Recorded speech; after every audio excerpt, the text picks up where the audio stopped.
Tamil is a barbaric language. Katumirandi Bhashai. Look at the hypocrisy. They keep his photo in every room. I'm sure even in the parliament office of that party, his photo is there. They garland him and they worship him and they say he is the icon of Dravidian movement. But he said Tamil is Katumirandi Bhasha. So, sir, I'm saying unbelievable that this person is worshipped, but our poor Dharmendra Pradhan just said don't do uncivil protest. He is being accused. And if their love for Tamil is so much, how can they worship somebody who said Tamil is a Katumirandi Bhasha?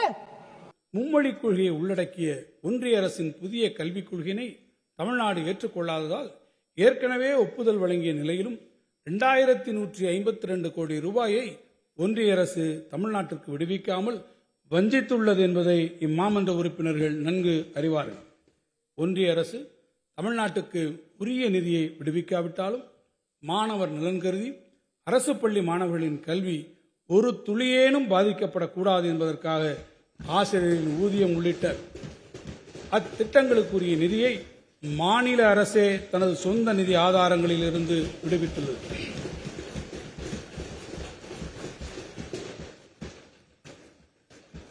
நெருக்கடியான இந்த சூழ்நிலையிலும் 2000 கோடி ரூபாய் நிதியினை இழந்தாலும் இருமொழிக் கொள்கையினை விட்டுத்தர மாட்டோம் என